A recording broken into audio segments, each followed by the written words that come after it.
धाराशिव जिल्ह्यात पक्षांतराच्या मुद्द्यावर ठाकरे गट आक्रमक झाला आहे। शिवसेना उद्धव बाळासाहेब ठाकरे पक्ष सोडून पक्षांतर केलेल्या 13 नगरसेवक आणि 4 पंचायत समिती सदस्यांवर कायदेशीर कारवाई करण्याची भूमिका आमदार कैलास पाटील यांनी घेतली आहे। मशाल चिन्हावर निवडून आलेल्या या सदस्यांना अपात्र ठरवण्यासाठी जिल्हाधिकाऱ्यांकडे दाद मागण्यात येणार असल्याचे कैलास पाटील यांनी सांगितले। जिल्हाधिकाऱ्यांकडून अपेक्षित निर्णय न झाल्यास सर्वोच्च न्यायालयात जाण्याचा इशाराही त्यांनी दिला आहे। नगरसेवकांनी केलेल्या पक्षांतरानंतर धाराशिव जिल्ह्यातील ठाकरे गटात मोठी खळबळ उडाली आहे। कळंबमधील 9 आणि धाराशिवमधील 4 नगरसेवकांनी पक्षांतर केल्याचे सांगण्यात येत आहे। या पार्श्वभूमीवर आमदार कैलास पाटील आणि पक्ष निरीक्षकांच्या उपस्थितीत बैठक घेण्यात आली। बैठकीत कार्यकर्त्यांनी पक्षांतर केलेल्या नगरसेवकांविरोधात तीव्र नाराजी व्यक्त केली।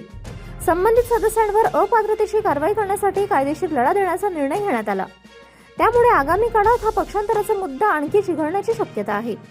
मी एवढंच सांगतो की कळंबचे नगरसेवक असतील, धाराशिवचे पंचायत समिती सदस्य असतील किंवा धाराशिवचे नगरसेवक असतील, हे शिवसेना उद्धव बाळासाहेब ठाकरे या पक्षावर मशाल या चिन्हावर निवडून आलेले आहेत आणि कायद्यात ज्या तरतुदी आहेत त्याप्रमाणे आम्ही वकिलांशी चर्चा करतोय आणि या तिन्ही ठिकाणी जे आमचे नगरसेवक पंचायत समिती सदस्य गेलेले आहेत यांच्यावर कायदेशीर कारवाई वकिलांशी सल्ला करून या निश्चितच लवकरात लवकर आम्ही योग्य ती कायदेशीर कारवाई यांच्यावर करणार आणि आम्ही जिल्हाधिकाऱ्यांनी सुरुवातीला अपील यांचं दाखल होतंय।